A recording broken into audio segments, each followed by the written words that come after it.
Buenas tardes. Bienvenidos al ciclo de actividades por videoconferencia que brinda el Colegio Público de Abogados de la Capital Federal.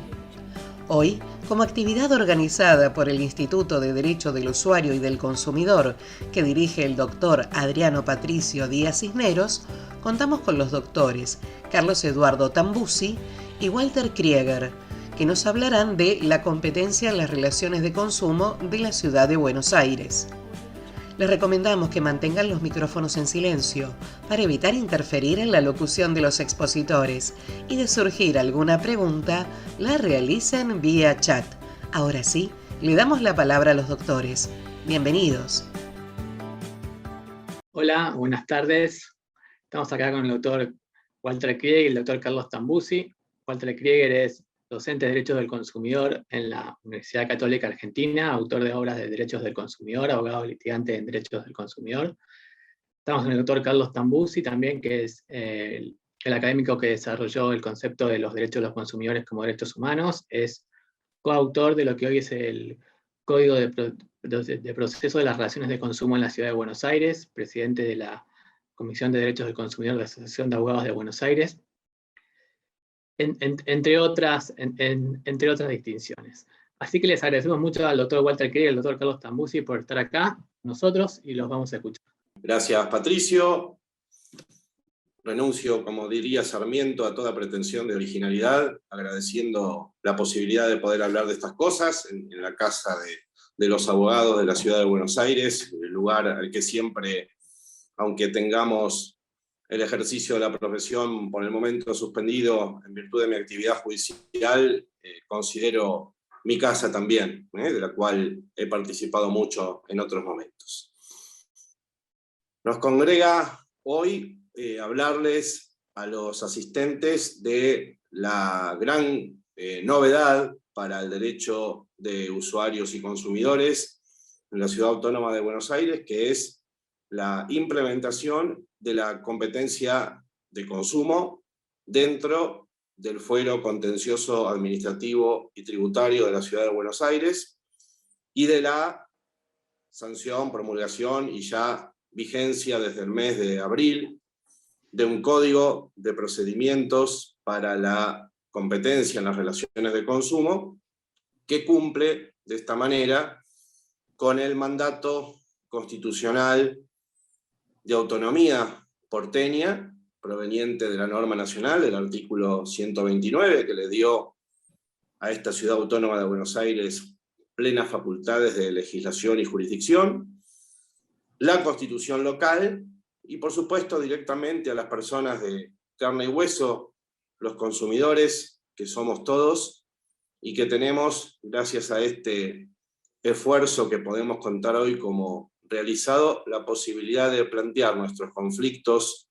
con los proveedores en un espacio que tiene asignada esa competencia y con un código de procedimientos especialmente diseñado para este tipo de conflictos, con los componentes novedosos que tienen que ver con las características especiales del proceso de consumo que vamos a tratar de mostrarles en esta charla, y con los adelantos de la modernidad incorporados, exponencialmente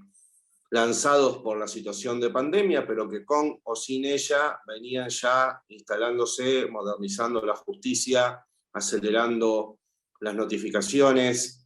incorporando la digitalización de las causas y dando nacimiento, no solo en consumo, a una forma nueva de relacionarse los abogados litigantes con los tribunales y los tribunales entre sí. Así que es un momento de cambios en este punto para los que venimos bregando desde hace mucho tiempo por el derecho de usuarios y consumidores en materia de fondo, pero también en materia de garantías, de espacios e instancias a donde reclamar y poder obtener respuestas y soluciones y reparaciones a los casos que ocurren a los clientes. Felices por esa posibilidad y también en lo personal, como dijo Patricio, porque de alguna manera, con algún tono intimista, puedo contarles que, habiendo sido integrante de la comisión redactora del anteproyecto originariamente de 7 personas, presidida por el amigo Javier Weintraub, a la que después se incorporaron juristas de distintos sectores, entre ellos Walter, que va a hablar después, haciendo su aporte, buscando consensos, discutiendo los criterios que cada uno desde su óptica, Poder Judicial, abogacía litigante, espacio académico, pudo aportar con la mejor de las intenciones para hacer un código no solamente digitalizado, moderno y especial para consumo, sino que además de eso tuviera pulidas todas las cosas que sabemos que no hacen bien a la imagen de la justicia en sí y a la relación de abogados, litigantes y de los justiciables con la justicia. Así que por eso creo que, más allá de que el anteproyecto fue finalmente la base de lo que hoy es la ley 6.407, el Código Procesal, y que tuvo sus observaciones y sus modificaciones durante el trámite, en lo intimista que les señalaba antes, uno se siente también un poco humildemente orgulloso por haber sido parte de la ecografía de esta criatura. ¿Por qué digo que es una deuda de autonomía? Bueno, porque todos sabemos que una vez consagrada la autonomía de la ciudad en la Constitución Nacional, organizada sus instituciones, dictada la Constitución local en 1996, la ley 24.588, más conocida como Ley Cafiero, intentó, con éxito, en algún punto, bueno, reducir en materia de poder judicial las cuestiones que iban a ser traspasadas a esta entidad autónoma, y en esa reducción contempló solamente la justicia de vecindad, la justicia tributaria y la justicia de faltas, como a cargo de esta nueva entidad, de este nuevo componente de la Confederación. Lo cual llevó a una situación bastante írrita para los porteños, porque la ley tenía como objetivo resguardar los intereses del Estado Nacional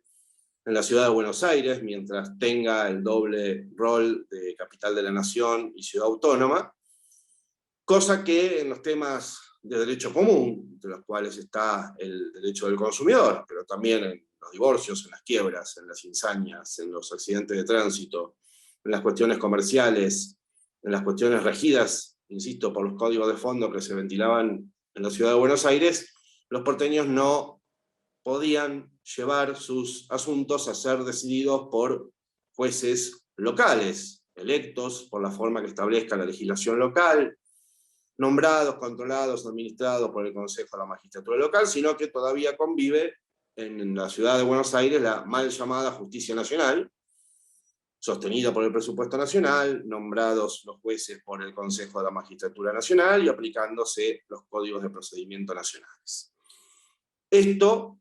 en materia de consumo, y voy a abreviar, por supuesto, muy rápidamente la discusión, contó, por suerte, para ser convertido en el ejercicio de autonomía que hablamos hoy, con la valentía de la legislación de la ciudad, que buscó, de alguna manera, subsanar el grave error que se había cometido cuando se dictó la ley 26.993, que creó una justicia nacional en las relaciones de consumo, allá por el año 2014, creando justicia en el ámbito de la ciudad de Buenos Aires a través de una norma del Congreso Nacional, lo cual también colisionaba con la autonomía. Eso nos hizo un poco bipolares, porque por un lado teníamos finalmente el fuero del consumo que queríamos y que habíamos pregonado tanto, pero por otro lado su correspondencia jurisdiccional e institucional no era la adecuada. Finalmente, de aquello quedó solamente el COPREC o consumo protegido que hoy queremos y conocemos, y las demás instituciones previstas como la Justicia Nacional y el Auditor en las Relaciones de Consumo, por distintas razones que no cabe mencionar acá, no fueron implementadas. No obstante eso, y creyendo en lo personal que la ciudad contaba con plenas facultades para asumir esta competencia sin volver a hacer referencia en el esquema jurídico a la 26.993, A fines del 2015, principios de 2016, el gobierno nacional firmó con la ciudad un convenio de traspaso de la justicia de consumo, una justicia que materialmente no existía y que solo estaba la ley que así disponía su creación,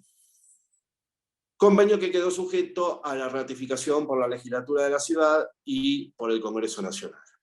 Lo primero se hizo bastante rápidamente, lo segundo aún aguarda ser considerado por los legisladores nacionales. En ese marco y en ese vacío que provocaba la falta de ratificación del convenio, la referencia a una justicia presupuestariamente simbólica y materialmente no implementada, llevaron a que, con esa valentía que yo señalaba al comienzo de mi charla, la legislatura dictara a fines del 2019 la ley 6.286, por la cual no se crea el fuero del consumo, o sea, una justicia propia para, sino que se inserta dentro de la justicia contencioso-administrativa y tributaria de la Ciudad de Buenos Aires, preexistente al convenio y a la ley nacional y demás, la competencia en las relaciones de consumo. Y pandemia de por medio, en 2020 y demás, fueron dándose, pese a ese contexto, los pasos necesarios para implementar los recursos administrativos, humanos, materiales y jurídicos que hacen que hoy esté la competencia de consumo que les estaba diciendo, inserta en otro fuero, pero con funcionamiento efectivo a la fecha. Para eso, en 2017, antes de la firma del convenio, el gobierno de la ciudad, a través de la Subsecretaría de Justicia, había formado esta comisión que había entregado a fin de ese año el proyecto o anteproyecto de Código Procesal para la Justicia de Consumo, que finalmente es retomado por la legislatura, con algunos aportes, retoques o modificaciones finales, que es tratado finalmente en el mes de marzo y aprobado sin votos negativos por todos los bloques, y entró ahí entonces a acompasarse con toda la estructura de las demás mecánicas de implementación que el Consejo de la Magistratura de la Ciudad empezó a diagramar y a dictar concomitante, simultánea y posteriormente a esto, que llevaron a que existan hoy por hoy 2 juzgados por semestre, que por turno rotativo, ya tenemos ahora la primera rotación, van a tener dentro del esquema de la competencia asumida intervención en causas que versen sobre las relaciones de consumo, apoyados por la Oficina de Gestión, 3 secretarías de primera instancia que acompañan, digamos, esa rotación, pero son permanentes y que en su momento fueron pensadas como un espacio de división entre las funciones administrativas y de implementación de la justicia, separadas de las funciones jurisdiccionales que correspondían exactamente y directamente a los jueces, para que la idea fuese que los magistrados se dedicaran exclusivamente al trámite de las causas en las instancias decisivas, como la audiencia de vista de causa y, por supuesto, el dictado de sentencia, y las demás funciones de corte administrativo, logístico y demás estén a cargo de la Oficina de Gestión. Eso también fue implementado e incorporado con los recursos humanos y materiales. De hecho, todavía está buscando, creo yo, su rol. Funciona más en lo personal, creo yo, como una secretaría judicial rotativa, y esto de la distinción de funciones, yo por lo menos no lo visualizo todavía tan claramente, pero lo cierto es que están desempeñando su función las oficinas de gestión, tanto en primera instancia como en Cámara, y ya estamos viendo en los buscadores de jurisprudencia, en la consulta pública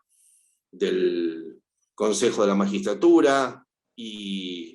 los que seguimos atentamente este fenómeno, las primeras decisiones cautelares o interlocutorias relativas a procesos de consumo que han planteado los porteños en este nuevo espacio. Así que esa es la organización básicamente del esquema para que entendamos cómo ingresa una causa a esta competencia inserta en el fuero, que además, como ya dije, en las competencias ya existentes venía implementando una gestión digital de los expedientes, de notificaciones y demás diligencias que se aceleró con la pandemia y de cuya experiencia, resultados, modificaciones y demás se sirve esta nueva justicia del consumo como un instrumento más de modernización de la justicia y que hace también, como les dije, hincapié en el factor transparencia y sobre todo también de celeridad. No les voy a contar en materia de, por ejemplo, notificaciones, lo que significa el ahorro de tiempo en una notificación que llega en apenas un minuto mandando una providencia judicial a un domicilio electrónico, que todo lo que significaba antes la cédula, el confronte, la lista, el notificador, la caminata, la entrega de la copia, la devolución, la agregación y demás cuestiones que conocemos y que parecen de tiempos prehistóricos, pero que se hacían no hace mucho. Me toca a mí en lo general contarles, bueno, qué tipo de asuntos, quiénes pueden acceder y cuáles son las generalidades de la estructura, la génesis y la concepción de esta justicia, para que vayamos viendo en estos aspectos iniciales los roles particulares, los perfilamientos específicos que la hacen propia y adecuada para tratar casos especiales como son los de consumo, que por sus principios, por su sistema de responsabilidad,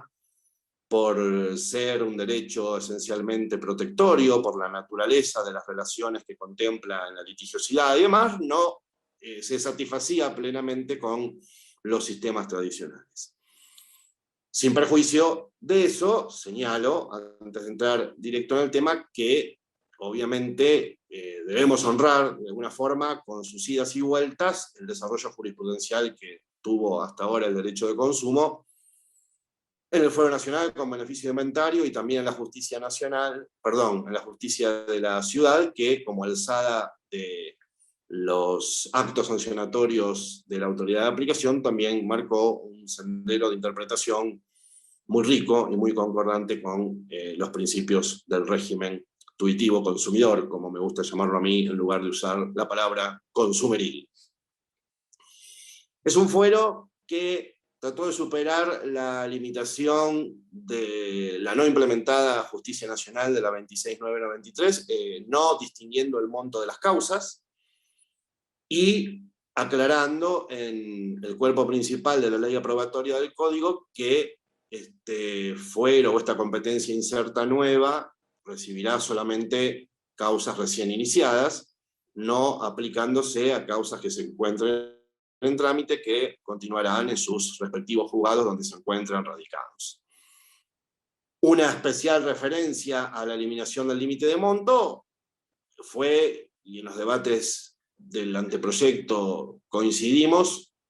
una superación de aquel prejuicio de los conflictos de consumo que son esencial de menor cuantía, cuando en realidad la fenomenología de los litigios que pueden generarse a partir de las relaciones de consumo desmienten esto categóricamente, pero también la menor cuantía en consumo existe y no habría ninguna razón para discriminar que vayan a uno o a otro tipo de proceso, o peor aún, a una o a otra competencia judicial, especializada o no, simplemente por la relación con el monto del asunto planteado.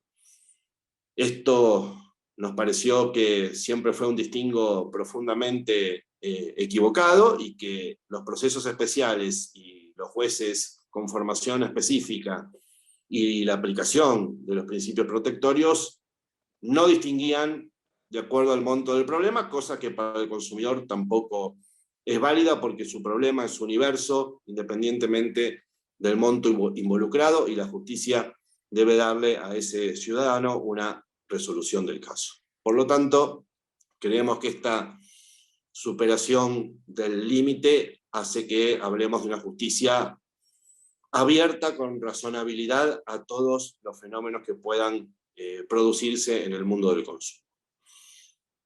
Después, con relación a la cuestión previa que un caso llegue a la justicia, y partiendo de la base que ya existían en los espacios de la justicia nacional instancias prejudiciales obligatorias que había que cumplir, concordamos con que era necesario establecer que antes de llegar a la justicia, las partes deberían pasar obligatoriamente por alguna instancia que suponga el intento de un acuerdo, para de esa manera cumplir dos objetivos. El primero, fomentar la cultura del acuerdo y de la conciliación, en consumo sobre todo, que se llama así por tratarse de derechos de orden público. Y en segundo lugar, ¿por qué no decirlo? Bueno, evitar que causas que pueden ser conciliadas o arribadas a un acuerdo con la ayuda de personal capacitado, como son los conciliadores en técnicas de solución de conflictos y demás, no lleguen a la justicia y no contribuyan a la eventual o posible saturación de causas y superpoblación de expedientes. Máxime cuando la mediación común que rige desde el año 1995 a nivel nacional, creo yo, ha demostrado en unos cuantos años ya el éxito de su implementación y se ha hecho carne, tanto en litigantes como en partes, como una posibilidad válida, y ha creado también además un nuevo campo de trabajo para los abogados, que siendo mediadores o conciliadores tienen una faceta en el ejercicio de la profesión distinta a del abogado de parte empapado de los intereses que le corresponde defender, pero sí utilizando técnicas de negociación, capacitación permanente, infraestructura y demás al servicio de eso que dije antes y que me parece que es muy válido, que desde los sistemas de solución se propicie y se de alguna manera introduzca como previo y obligatorio llegar a la justicia, que son los intentos o instancias de acuerdo. Pero para eso hubo que asumir que también estaba bipolar el sistema de mediaciones y conciliaciones en el mundo de la justicia nacional, porque coexistía el COPREC con asuntos tomados por un límite inferior a 55 salarios mínimos vitales y móviles, con conciliadores especializados en consumo, llamados así también conciliadores, pero sin patrocinio letrado obligatorio, punto sensible. Y por el otro lado, para los casos mayores de ese monto, los temas que tenían que ver con relaciones de consumo iban a la mediación, llamémosle común, con mediadores, no conciliadores, entrenados, capacitados, formados en técnicas de negociación y demás, para versar sus temas sobre derechos disponibles y con patrocinio letrado obligatorio. Entonces no había ninguna de las dos instancias que satisficieran completamente los requisitos de una instancia prejudicial previa para consumo con todos los componentes que debería tener. Pero existen, están creados por leyes nacionales, la ciudad no podía ni derogarlas ni modificarlas, el futuro verá cómo se integra esto, cómo se complementa, cómo se unifica, o incluso la misma ciudad, el Consejo de la Magistratura ya ha creado un servicio de conciliadores en las relaciones de consumo, pero había un mientras tanto que había que contemplar. Y ese mientras tanto se basó en la idea de admitir las instancias ya existentes, COPREC y mediación, llamémosle común, y por qué no también en aras de ampliar el universo de posibilidades de acceso a etapas de negociación, incluir la etapa conciliatoria en el caso de denuncias ante la autoridad administrativa, que en la ciudad está prevista en el artículo 18 de la ley 757, donde el primer acto, digamos, del procedimiento de consumo, una vez recibida la denuncia, es convocar a una audiencia conciliatoria, o por lo menos con esa finalidad, en la cual el consumidor denunciante, obviamente dependiendo esto de la voluntad de las partes, de la naturaleza de las propuestas que recibe y demás, podría llegar a obtener alguna solución que le parezca viable al caso que esté planteado. Así que a esas dos tradicionales o clásicas, digamos, se suma esta otra posibilidad, considerando además que resultaba un poco absurdo para el consumidor que había optado por la vía administrativa, pasado por una instancia conciliatoria, exigirle para llegar a la justicia pasar por otra, en la cual lo más esperable era que no hubiese acuerdo y que fracasara por esa razón, igual que la anterior. No era una regla general, podía fallar, pero sí consideraba un ritualismo excesivo. Y finalmente están y serán válidas aquellas instancias que el Consejo de la Magistratura implemente, como la que ya les conté, que ha sido creada y nos encontramos trabajando en su formulación y su vigencia efectiva. Y también hay otras que están previstas, por ejemplo, en el ente regulador de servicios públicos de la ciudad, en la esfera de su competencia, donde también algunos intentos de acuerdo que se hayan hecho en esos espacios y que obviamente no hayan llegado a una solución para el consumidor o no hayan comparecido las partes, también con la certificación de haber transcurrido por esa instancia, la justicia de consumo o la competencia de consumo de la ciudad les va a recibir su demanda y considerará de esa manera habilitada la vía judicial. Con lo cual, insisto, la ampliación de las vías fue hecha con esa inteligencia.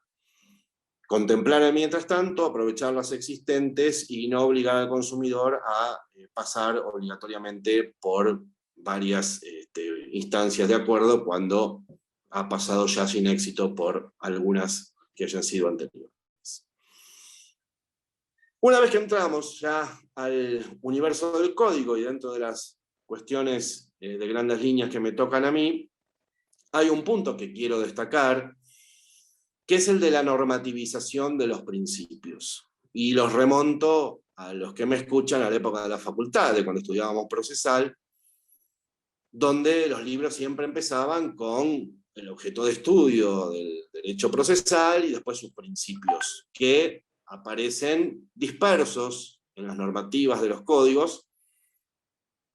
y que se estudian diciendo, bueno, el principio se ve reflejado en la norma del artículo tal, el otro en la norma del artículo cual, y demás, etc. La inteligencia que quisimos tener en cuenta para el diseño desde el vamos de este código nuevo fue normativizarlos y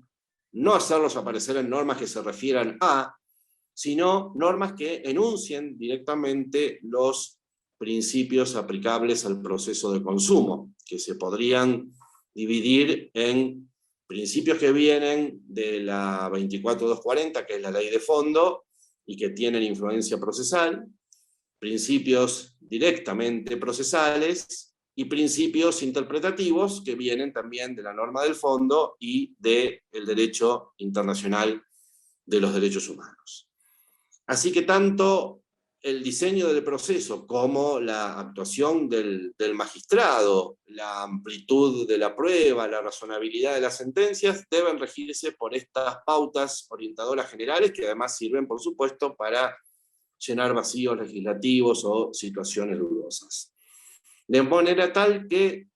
todo el trámite que está organizado en los tipos de proceso que van a ver con Walter está presidido por el respeto y el apego al principio protectorio general que se basa en la situación de debilidad del consumidor frente al proveedor experto y en peso específico mucho más poderoso y fuerte que el consumidor a todos los niveles, y que el derecho viene a tratar de nivelar para poner al débil o al vulnerable en la mejor condición de igualdad de posibilidades que se pueda llegar a lograr, tanto en los hechos como, en este caso, que estamos viendo un código procesal en el marco de un litigio. Del principio protectorio, no nos vamos a extender en eso, se derivan el de aplicación de la norma más favorable, dentro de la norma, entre normas y dentro del contrato respecto de sus cláusulas, el principio de en caso de duda en favor del consumidor, que procesalmente debe referirse a la existencia de una duda cierta, y el magistrado debe plasmar cuál es la existencia de la duda, cómo se configura, de acuerdo a las probanzas reunidas, esa situación de suspensión del juicio sin un rumbo determinado que termina resolviéndose por el principio indubio pro consumidor, distinguiendo, como hago siempre, entre en caso de duda y no por las dudas a favor del consumidor. Así que la existencia de la duda que lleva a la aplicación del principio debe quedar plasmada en la motivación del decisorio del magistrado. A su vez, también el principio de orden público que preside la Ley de Defensa del Consumidor en su artículo 65 está expresamente consignado en el Código Procesal y significa que los niveles de protección que establecen las normas del consumo forman un estándar, un umbral, un piso mínimo, llámenlo como quieran, de protección que puede ser mejorado en cuanto a aumento de los niveles por los acuerdos de las partes, pero nunca convenido ni aplicado en detrimento de esos niveles alcanzados por el proveedor poderoso, que no puede tampoco convenir con el consumidor ni acordar en juicio o en instancias conciliatorias ninguna renuncia a esos pisos mínimos o umbrales de protección. Esto es derivación del orden público que está en la Ley de Defensa del Consumidor y de alguna manera en casos de apreciación diferente dentro del Código Civil y Comercial de la Nación. Del derecho de fondo también viene la libertad contractual como reglamentación del Código Civil y Comercial de la Nación de la libertad de elección que está como valor constitucional en el artículo 42 y que implica defender que el consumidor contrate lo que quiera, con quien quiera y en principio como quiera y que no sea compulsivamente obligado a ser forzado a contratar lo que no ha pedido o a pagar lo que no ha solicitado, fenómenos que por ahí conocemos en algunos casos como ventas atadas o liquidación o débitos de cargos indebidos en el derecho bancario y demás, etc. De los derechos humanos recibimos el principio de operatividad de las normas. Todas las normas de consumo son operativas, esto significa ejecutables por sí mismas, aplicables sin que estén condicionadas al dictado de ninguna otra norma complementaria o que especifique las condiciones particulares en que se involucra una normativa en un caso, y llegado el supuesto de dificultades de implementación, corresponderá al juez adecuar la solución al caso dentro del marco general de la norma, pero de ninguna manera podrá abstenerse de aplicarla so pretexto de la inexistencia de la receta, digamos, de una norma reglamentaria que quizá no se haya dictado. Como derecho económico y social y de tercera generación, usuarios y consumidores, un poco vinculado acá a lo que hablamos de orden público, participa del principio de progresividad, o dicho al revés, de no regresividad, que significa que toda modificación normativa siempre debe ser en clarificación o progreso de los niveles protectorios, y cualquier vuelta atrás o regresividad es considerada no solamente contraria a la norma constitucional del artículo 42, sino también a las normas convencionales, en particular la del Sistema Interamericano de Protección. En el inciso 8 del artículo 1, donde están todos los principios, vamos a encontrar algo que llevaría 3 horas a hablar, pero que es la implicancia ambiental del derecho del consumidor y el principio de consumo sustentable, tanto como jurigenético, generador de normas, como también indicativo de la manera en que el juez va a analizar los fenómenos que se sometan a su decisión, que involucran en muchos casos competencias o asuntos vinculados al medio ambiente, en cuanto a lo que es la vinculación del concepto de consumo sustentable y de desarrollo sustentable, que implican considerar la cuestión ambiental en todo el proceso productivo, que va desde su fabricación, diseño, venta, uso por el consumidor y también su disposición o descarte, que da un universo legislativo y de regulación pendiente que debe verificarse, supongo, pronto en la realidad, dado lo acuciante que resulta el problema en muchos aspectos como los plásticos, las baterías, las pilas y demás, por nombrar solo algunas de las más famosas coincidencias o convergencias entre temas tratados por las normativas ambientales y por las normativas de consumo. Desde el punto de vista estrictamente de lo que son principios procesales, van a encontrar ahí la digitalización como principio, el soporte, papel o el expediente escrito ha sido ya virtualmente desterrado. Las referencias del código en relación a esto son abundantes, fueron agregadas después, cuando el anteproyecto se redactó, esto estaba todavía bastante incipiente, pero tanto lo que se reglamenta en el futuro respecto a algunos aspectos particulares del código, como lo que ha sido incorporado al proyecto que definitivamente fue sancionado, ya contempla el domicilio electrónico, las notificaciones electrónicas, la videograbación de la audiencia de vista de causa, y demás detalles vinculados con la tecnología que hacen, como les dije, no solamente a la celeridad, sino que en muchos casos también a la transparencia. En lo procesal va a estar presente el impulso de oficio, va a ser de interés del tribunal la prosecución de la causa, se elimina la caducidad de instancia, se reemplaza por un archivo por inactividad de una naturaleza similar, pero en algunos puntos diferente. Son pocas las cosas libradas al puro impulso de parte o dejadas al principio dispositivo que contiene este código, y dado el interés social en las cuestiones de consumo, va a corresponder siempre al tribunal que la causa no se duerma. Por eso también vamos a ver, cuando vean los procesos con Walter, la ingeniería de los plazos, la no necesidad de reiterar peticiones, el principio de economía procesal y de concentración de la mayor cantidad de actos posibles en una sola diligencia, el principio de inmediatez, que va a estar puesto con severidad que por ahí han visto en otros códigos, y que, por ejemplo, tiene que ver con la presencia del juez en las audiencias bajo pena de nulidad. Ustedes dirán, esto ya la vi, esta película. Bueno, en este caso la videograbación que el legislador impuso a la audiencia de vista de causa, va a ser imposible soslayar este requisito, porque va a quedar el soporte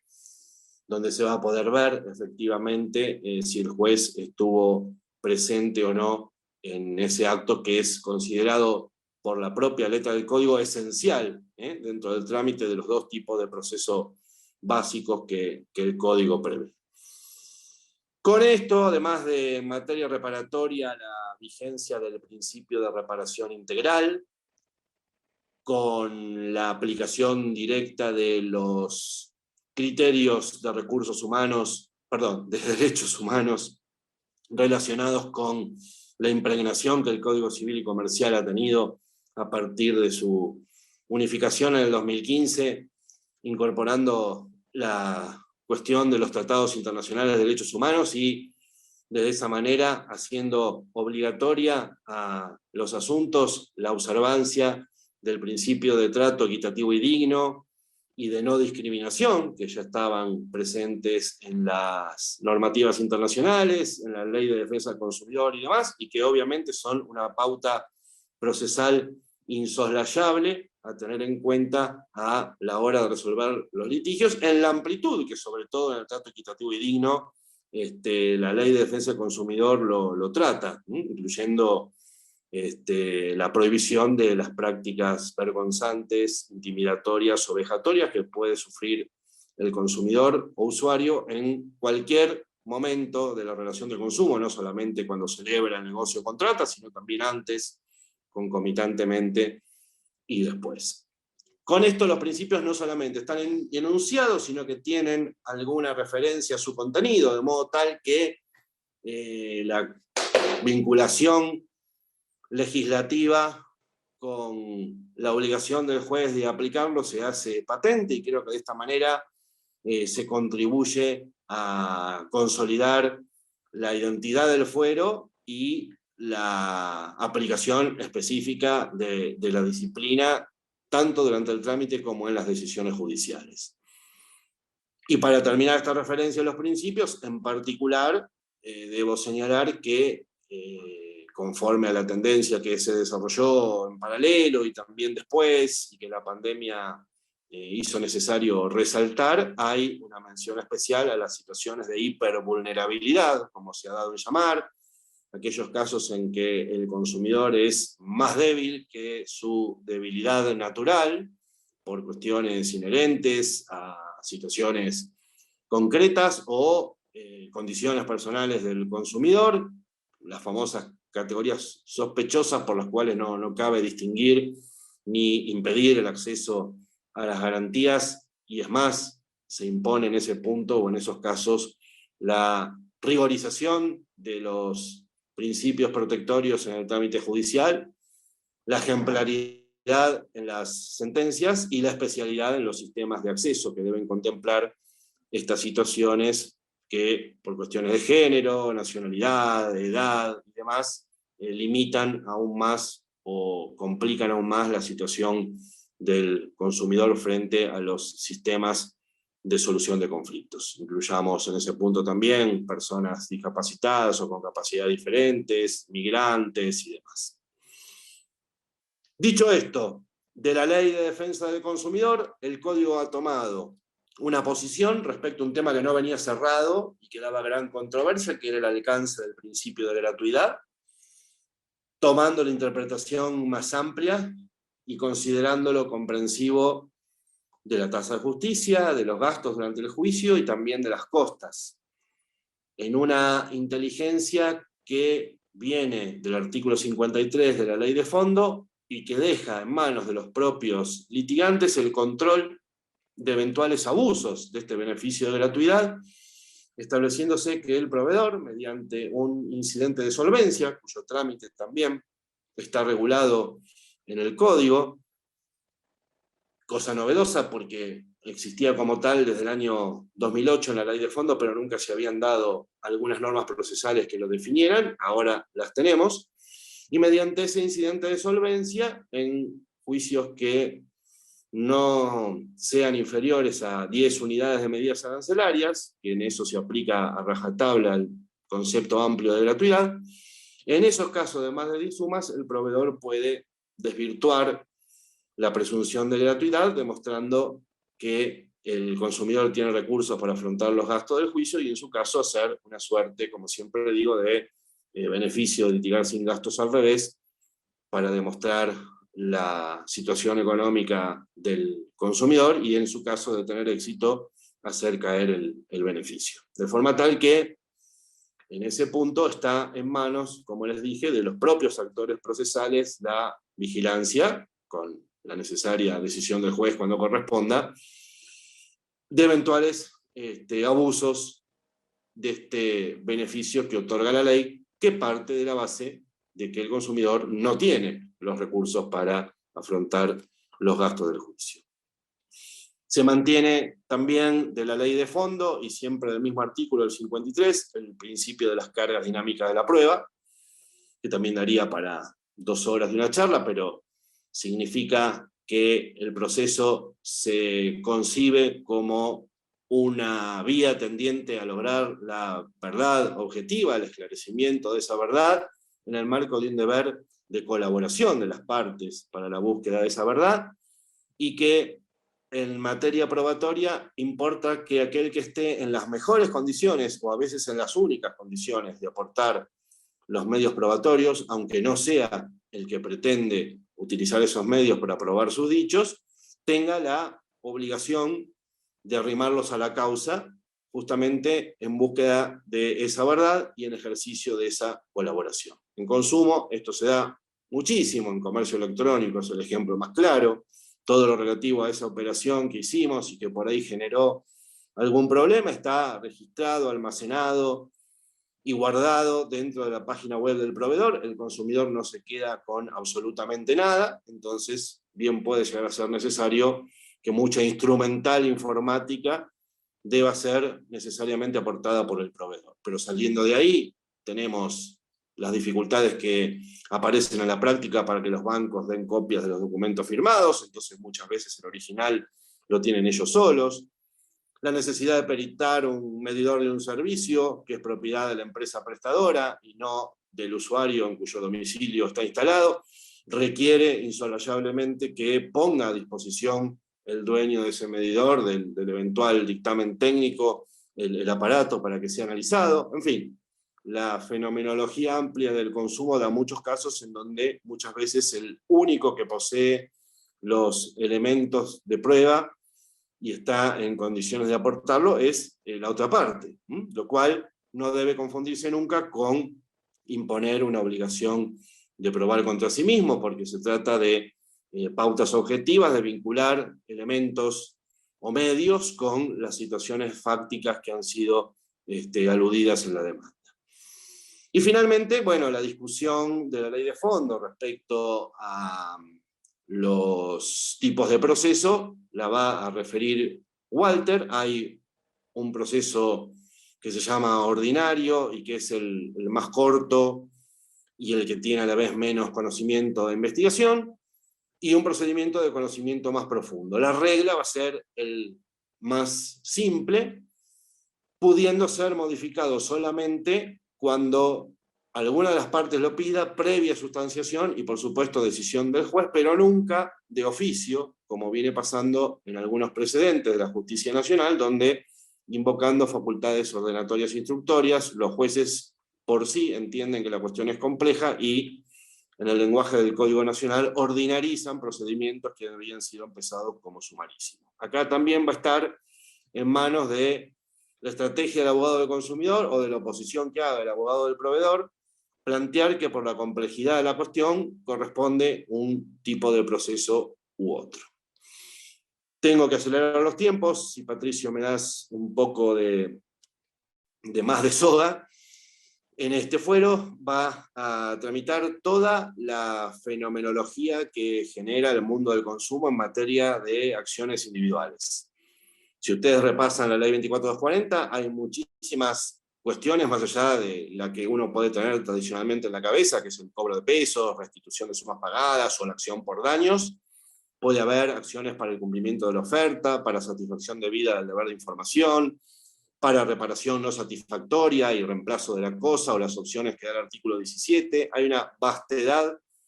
de causas que surgen de la 24240 que en materia de acciones individuales diversifican el universo de posibles planteos ante la justicia.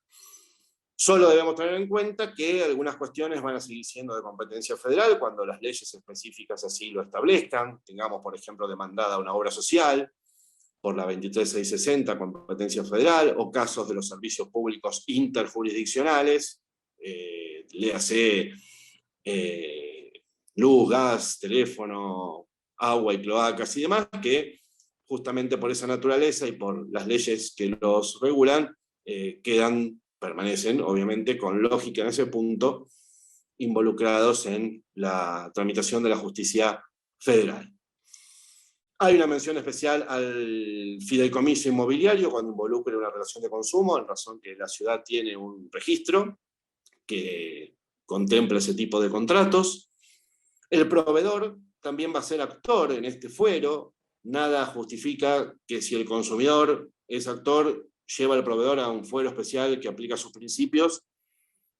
No cabe distinguir que si el proveedor tiene un problema con el consumidor, derivado de una relación de consumo, deba ir a otro fuero. Entonces el código prevé que los proveedores actores, pasando por la instancia prejudicial y demás, pueden llevar sus asuntos vinculados a la relación de consumo en esta competencia inserta en el fuero contencioso administrativo. Vamos a poder en esta competencia ejecutar los acuerdos conciliatorios que no se hayan cumplido, que se hayan arribado ante cualquiera de las instancias prejudiciales obligatorias. Vamos a poder llevar aquí las cuestiones que tengan que ver con servicios públicos controlados por el ente único regulador de la ciudad, es decir, los que se prestan exclusivamente en jurisdicción de la CABA, semáforos, estacionamiento medido, higiene urbana, subtes, TV por cable, autopistas, alumbrado público y demás, etcétera. Vamos a poder acá ejecutar las sanciones de daño directo que imponga la autoridad de aplicación, y algún día también los laudos, si se implementa el Tribunal Arbitral de Consumo de la ciudad, pero también si se podrán ejecutar, porque la propia ley nacional así lo dice, se harán en el tribunal competente de la jurisdicción los laudos del Sistema Nacional de Arbitraje de Consumo, que sí funciona y tiene esta norma que les estoy contando, que deriva a la jurisdicción de asiento del tribunal la ejecución de los laudos que por supuesto hayan sido incumplidos. Por otra parte, en este fuero también el Estado ejecutará las multas de la autoridad de aplicación o la ejecución forzada de las medidas preventivas administrativas que dicte la autoridad de aplicación, y también las multas que aplique el ente regulador de servicios públicos en ejercicio de su poder de policía y control de los servicios públicos. Y finalmente, esta ingeniería procesal trae la primera regulación sobre acciones colectivas de consumo, que viene a complementar el 43 párrafo segundo de la Constitución Nacional, las pocas normas de acciones colectivas que están en la Ley de Fondo de Defensa del Consumidor, para atenerse a lo estrictamente procesal, diseñando los aspectos que la Corte Suprema viene exhortando como necesarios de establecer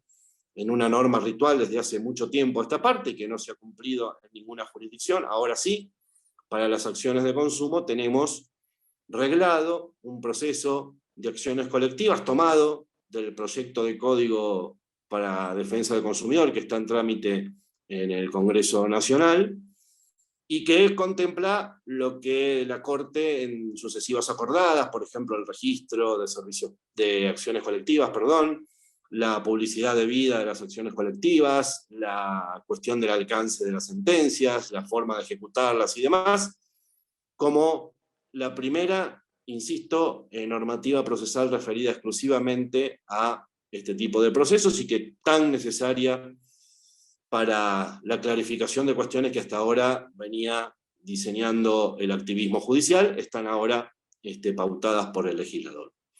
Y finalmente, invierto solo 5 minutos más, los legitimados para actuar en este fuero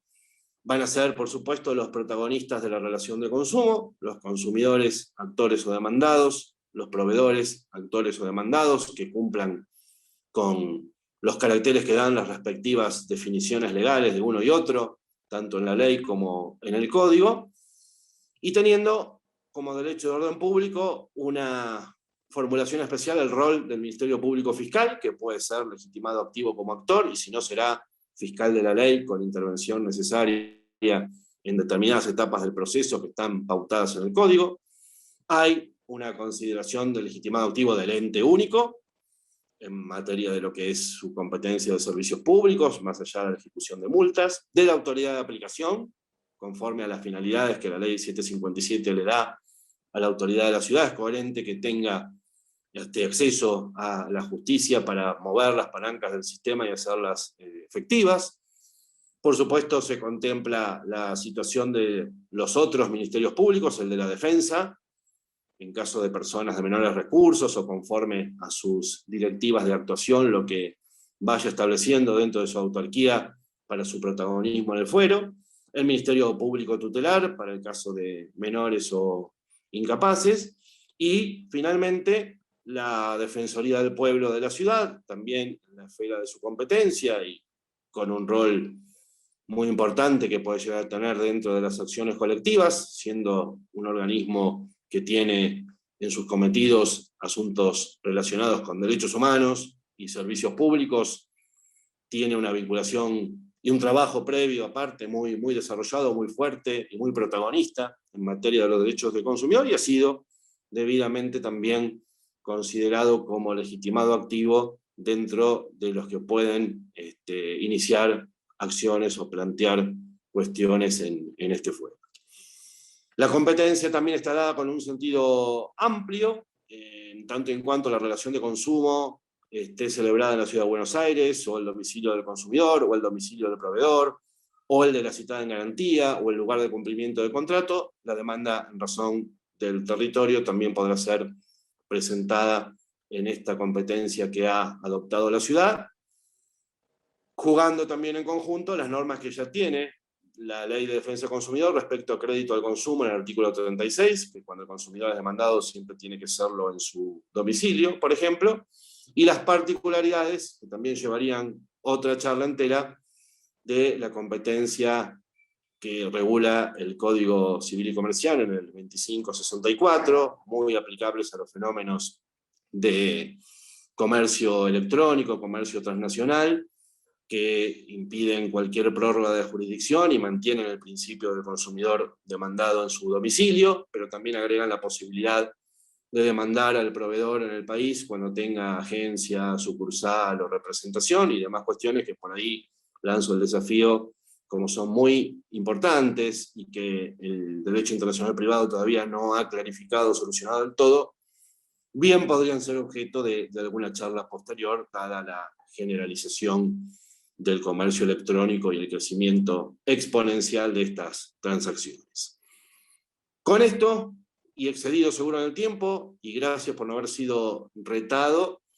les dejo presentada la configuración general de este honesto propuesto proyecto que felizmente consagró la legislatura de la ciudad y que ya estamos viendo funcionar, al cual va a ser necesario que haga su camino al andar y seguramente hacerle correcciones o ajustes, pero que por el momento no deja de ser un motivo de orgullo y creo que algo que objetivamente hace que podamos estar los consumidores porteños un poquito mejor. Gracias, Patricio, y quedo atento a la exposición de Walter y a las preguntas después.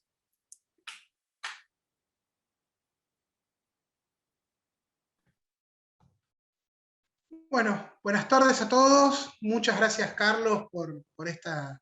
charla que ha sido muy amplia y muy clarificadora respecto de dónde viene este código, dónde nos para, dónde nos posiciona, para entender estos procesos específicos que vamos a charlar a continuación.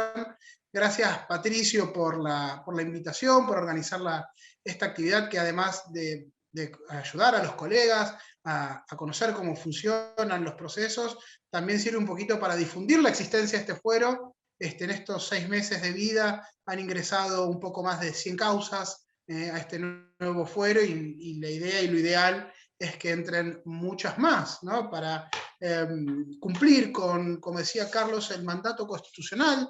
del año 94, cuando ahí en el artículo 42 de la Constitución el constituyente impone al Estado el crear procesos eficaces para resolver los conflictos de los consumidores y usuarios.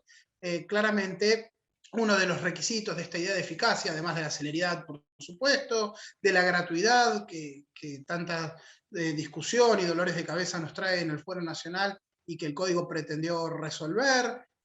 siguiendo la letra de la Ley de Defensa del Consumidor, o sea, aclarando lo que la ley ya decía y que muchos de nuestros tribunales nacionales siguen sin querer aplicar.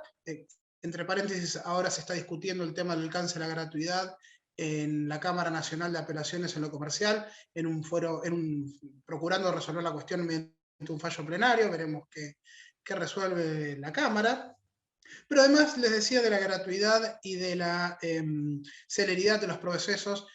también la eficacia comprende el conocimiento específico, ¿no? La idea de un fuero especial que atienda los problemas de los consumidores. Hace rato que vengo sosteniendo lo siguiente, y esto lo entendieron muy bien los colegas que hacen derecho del trabajo. Si nosotros partimos de la idea de que el derecho del consumidor no es un derecho de iguales, sino que es un derecho de desiguales, como explicaba Carlos,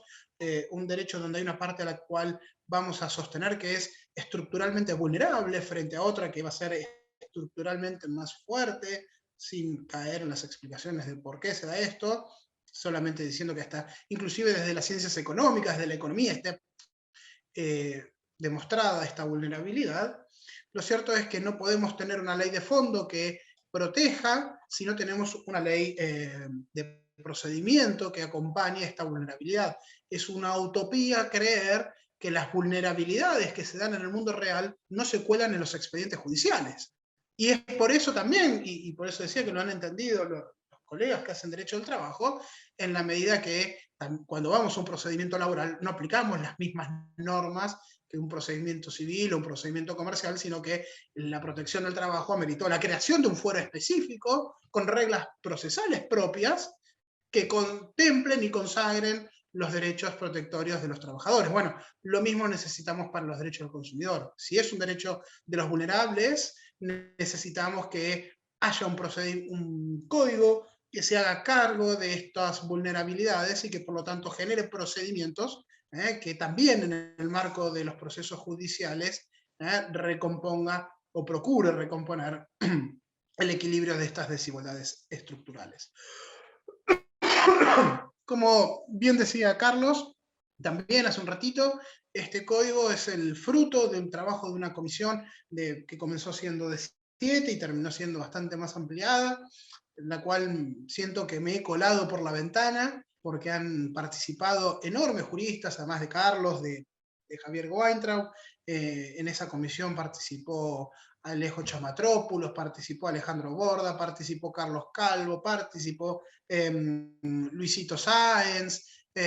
toda una enorme cantidad de excelentes profesionales y juristas de muchos años, de transitar ambos lados del mostrador, en esto de los derechos de los consumidores y usuarios, y que han aportado miradas súper significativas para que este código procure ser el mejor código posible. Algunas cosas son mejorables, sin dudas, inclusive habiendo participado de su redacción hay cosas en las cuales no estoy de acuerdo y hay cosas en las cuales Carlos seguramente tampoco estará de acuerdo, pero bueno, creo que fruto del consenso hemos conseguido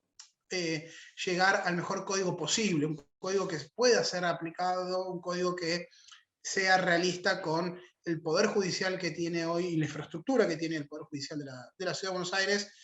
sin dejar de reconocer que este código fue pensado para funcionar con tribunales específicos de relaciones de consumo y no para ser aplicado por secretarías en juzgados que tienen otras competencias y por ende se rigen por otros ordenamientos procesales. Yo creo que esto que tenemos hoy de las secretarías funcionando adscriptas a juzgados de contenciosos administrativos no puede ser más que un paso previo hacia la creación de juzgados de relaciones de consumo, ya sea en el marco del fuero contencioso administrativo y tributario, que se le agregó el nombre de las relaciones de consumo, ya sea creando un fuero específico de las relaciones de consumo. Dicho esto, veamos qué procedimientos trae este código y cómo funciona el proceso en el ámbito de la justicia de las relaciones de consumo. Y acá tenemos que aclarar algunas cuestiones. Por supuesto que cuando uno piensa en un proceso judicial, enseguida se nos viene a la cabeza la idea del proceso clásico A contra B, ¿no? En un proceso donde A tiene un reclamo particular contra B y por lo tanto pretende, o como decía Carlos,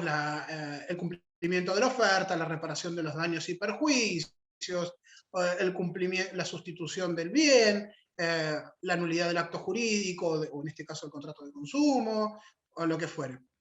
Y por lo tanto, el código ha regulado procesos, dos tipos, un ordinario y un proceso ampliado, con algunas particularidades que ahora vamos a ir charlando. Pero el código también se ha hecho carne y se ha ocupado de regular otras situaciones que también ameritan regulaciones particulares. Y por lo tanto vamos a encontrar en este código también regulaciones de los procesos colectivos,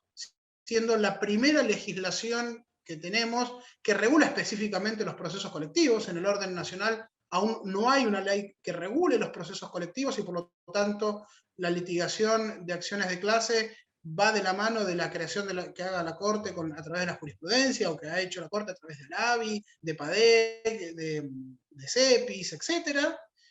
Y de la propia interpretación que hace cada uno de los juzgados de esta regulación, de estos principios que baja la Corte, de estos lineamientos de la Corte, además de algunas acordadas reglamentarias, ¿no? Pero digo, en el ámbito nacional no tenemos un orden claro de cómo llevar adelante un proceso colectivo. Este código trae una regulación de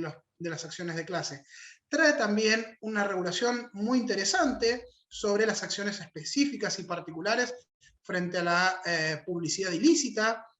El Código Civil y Comercial del 2015 amplió muchísimo la regulación de la publicidad que contenía el artículo 8 de la Ley de Defensa del Consumidor, señalando cuáles son las publicidades abusivas, cuáles son las publicidades ilícitas, pero además trayendo en el Código Civil la posibilidad de una acción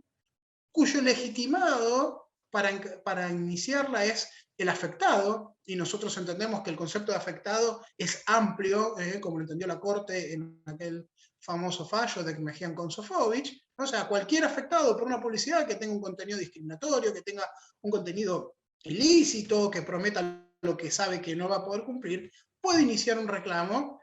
pidiendo determinadas cuestiones al juez, el cese de la publicidad, la publicación de la sentencia, eventualmente la reparación de los perjuicios, eventualmente la imposición de un daño punitivo, pero no había un procedimiento,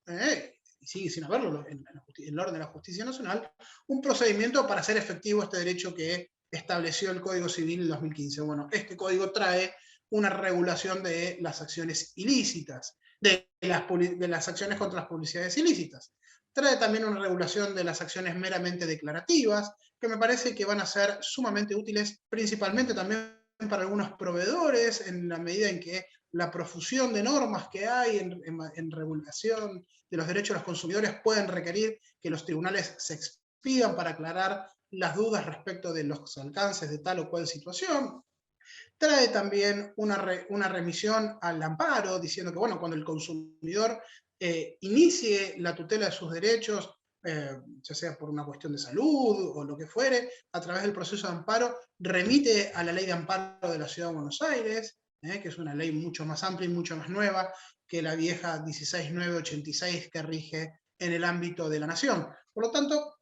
como les vengo mostrando, el código se ocupa de un montón de cosas, no solamente del conflicto A contra B, de consumidor contra proveedor, que le quiere pedir el cumplimiento de la oferta o lo que fuere, sino que hay mucho más de lo cual nos vamos a ocupar al ver las acciones de este código. Como también adelantó Carlos, en este conflicto individual, que es lo que más ordinariamente encontramos, el código estableció dos tipos de procesos. Un proceso que se llama ordinario, que va a remitir muchísimo a la idea del proceso sumarísimo del Código Procesal Civil y Comercial de la Nación, y un proceso ampliado que va a remitir en algunas cuestiones a la idea del proceso ordinario del Código Civil y Comercial. La determinación del proceso por default es del proceso ordinario, o sea, cualquier reclamo va a tener que caer dentro del proceso ordinario. Eventualmente, el proveedor podrá, o el mismo consumidor podrán requerir que se convierta el proceso en un proceso ampliado, como bien también adelantó Carlos. Esto es únicamente a pedido de parte. La idea fue frenar un poco lo que sucede en la justicia nacional, que vulgarmente llamamos la ordinarización del derecho del consumidor. Uno inicia la demanda, pide que se le asigne al proceso el carácter de sumarísimo, que es lo que manda el artículo 53 de la Ley de Defensa del Consumidor, que el reclamo del consumidor tramite por el proceso más abreviado que establezca la legislación local. No hay mucho margen de interpretación del artículo 53, y sin embargo la justicia nacional, echando mano a funciones instructorias y a interpretaciones de hacerle decir a la ley lo que la ley no manda, se han arrogado la posibilidad de convertir todos los procesos de consumo en ordinarios. No quiere decir que no haya procesos que por sus dificultades, por la amplitud de debate que requieren, no necesiten ser ordinarios. Ahora bien, ¿en serio vamos a creer que el proceso por el cual se le reclama al proveedor el cumplimiento de una oferta muy clara, o la corrección de o la sustitución de un producto que vino fallado, necesitamos que sea un proceso ordinario? Realmente me parece que hay una pérdida de vista y de un incumplimiento flagrante de esta idea del principio de eficacia que el constituyente plasmó en el artículo 42. Por lo tanto, esta regla del proceso ordinario va a implicar que el actor va a presentar su reclamo por escrito, al cual le va a correr traslado por un plazo de 5 días, un plazo muy cortito, al proveedor, para que se defienda. Y acá vamos a encontrar varias cuestiones que van a ayudar, o que fueron pensadas para ayudar a abreviar el proceso. Primero, si el proveedor quiere citar a un tercero, la única posibilidad de poder requerir la citación de terceros es que lo haya citado en la etapa de conciliación previa. Si el proveedor no se ocupó de que aquel tercero a quien quiere traer con los mismos requisitos que hoy rigen para los artículos 94 y 95 del Código Procesal, tanto sea la incorporación voluntaria como la incorporación forzosa de un tercero al pleito, si el proveedor quiere que un tercero intervenga, lo tiene que haber citado a la etapa de conciliación. Si no lo trajo en la etapa de conciliación, no puede pedir la citación de un tercero durante el proceso, una vez iniciado el proceso judicial. Y la carga de notificar y de citar y de hacer comparecer al tercero al proceso es del proveedor, quien si no lo cumple en un proceso en un tiempo razonable, también va a perder esta posibilidad de la citación del tercero. Entonces, ahí ya tenemos una cuestión acotada de evitar que el proceso se dilate en función de pedir la comparecencia de un montón de terceros que a veces tienen que ver, a veces no, pero aquí el consumidor claramente eligió no demandar. Tampoco va a proceder en el caso de los procesos ordinarios y ampliados la posibilidad de una reconvención por parte del proveedor. Si el proveedor tiene algún reclamo para hacerle al consumidor, tendrá que hacerlo en un proceso aparte. No puede reconvenir para no generar una discusión cruzada. La discusión del consumidor va por un lado, la discusión del proveedor irá por el otro, y eventualmente se podrá procurar la conciliación de los intereses en las audiencias conciliatorias y demás, pero los procesos van a ir por separado, de manera a evitar que una cuestión frene a la otra. Y la tercera cuestión interesante a la hora de analizar la demanda es la determinación de los domicilios válidos por parte de los proveedores. La idea es evitar que la imposibilidad o las dificultades muchas veces para conocer los domicilios de las partes retrase la posibilidad de correr traslado de la demanda. Por lo tanto, el código ya establece que el domicilio fiscal, el domicilio que las personas físicas tienen ante la JIP, es el domicilio, o ante la FIP, depende del caso, si son residentes de la Ciudad de Buenos Aires o no, tiene validez como domicilio constituido por la parte. O sea, si yo le mando a la cédula el domicilio que el proveedor tiene en la FIP, esa notificación va como cédula a un domicilio constituido, y por lo tanto el oficial notificador la va a tener que dejar, no va a poder venir rebotada porque no vive allí, no lo conocen o no saben qué pasa, va y la va a tener que dejar. En el caso de las personas jurídicas, esta constitución de domicilio se tiene hecha en el domicilio que tienen ante la Inspección General de Justicia o ante el registro. Tiene por constituido, salvo que hayan constituido un domicilio en la etapa de mediación previa, donde el domicilio denunciado en la etapa de mediación también va a ser considerado un domicilio como constituido. Como les dijo Carlos, la idea es que el proceso sea oral, por lo tanto se producirá la prueba informativa y pericial previo a la audiencia de vista de causa. Una vez que está presentado el informe del perito, el juez va a tener que llamar a la audiencia de vista de causa, donde van a comparecer los testigos y los peritos, a quienes se los va a interrogar en esa audiencia de vista de causa. Terminados los interrogatorios, se alega, y el juez tiene 5 días para dictar la sentencia. Si es una cuestión muy sencilla, puede resolver en el momento y eventualmente fundar dentro de 5 días, cosa que sucede también mucho en sede penal, donde los tribunales orales dan primero la sentencia y después tienen un plazo para fundar. El proceso ordinario tiene la misma lógica de las audiencias, tiene la misma lógica de limitar las excepciones previas que pueden obtener los proveedores, pero va a ampliar los plazos. El plazo para contestar demanda va a ser de 15 días y el plazo para dictar sentencia va a ser de 30 días. Así que, pero la lógica es la misma, de primero hacer la prueba, después hacer una audiencia vista y causa, que el alegato sea oral, no solamente la idea es que haya inmediatez, sino que también haya informalidad y oralidad, que el juez pueda escuchar a las partes antes de resolver y con eso pase a dictar sentencia. No me voy a meter con los otros procesos que les mencioné al principio por una cuestión de tiempo. La idea era, bueno, más o menos contarles esta idea de los dos procesos, cómo funcionan, y bueno, que espero que nos podamos ver pronto litigando en este nuevo fuero que sin dudas va a mejorar y bastantes la posición de los consumidores y usuarios a la hora de hacer sus reclamos. Por mi parte, cualquier cosa, si quieren hacer preguntas por el chat, si no, me pueden seguir en Instagram, krieger.walter, también quedo disponible por esa vía.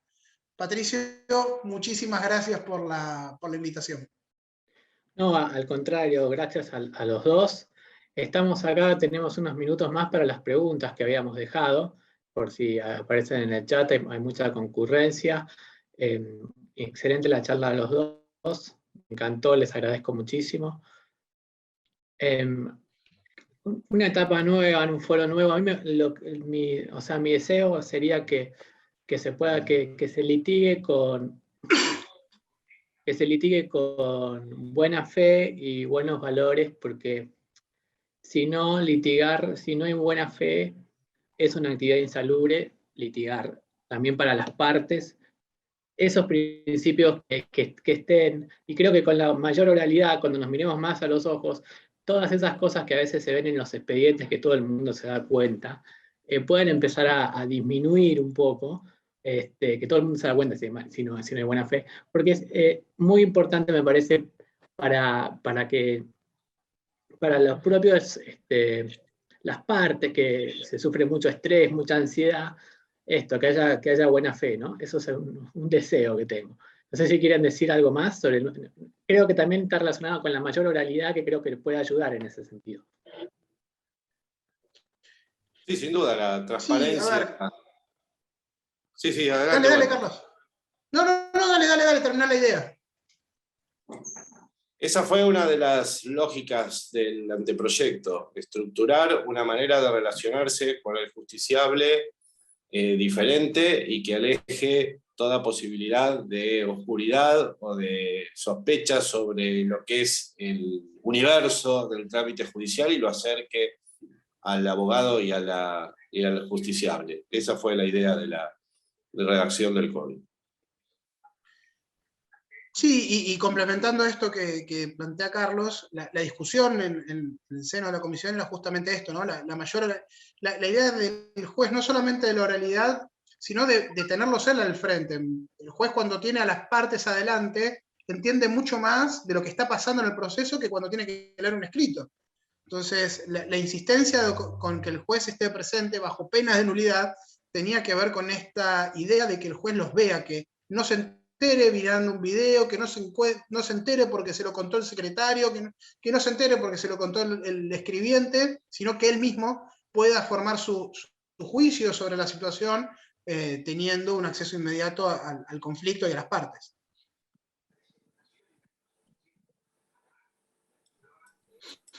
¿Tenemos alguna pregunta, Patricio? Ahora voy a mirar si hay acá alguna pregunta. Están acá agradeciendo la charla, muy clara e ilustrativa.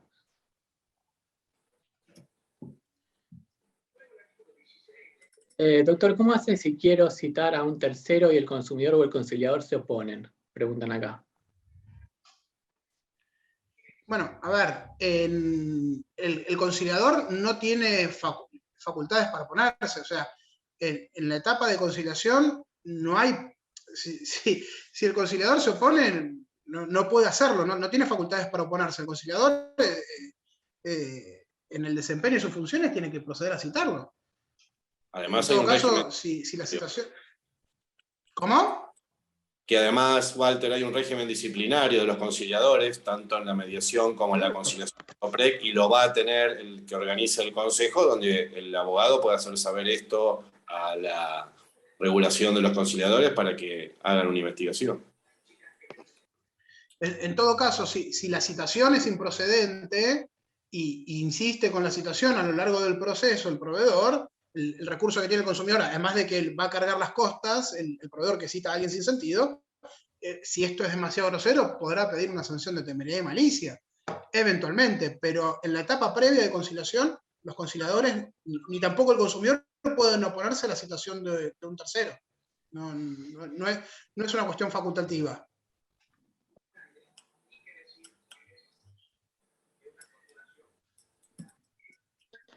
Bueno, entonces si no hay más preguntas, les agradezco a los dos por la actividad, les agradezco a todos por estar acá y nos vemos en la próxima actividad. Muchísimas gracias. Gracias a ustedes. Gracias a ustedes, nos vemos la próxima.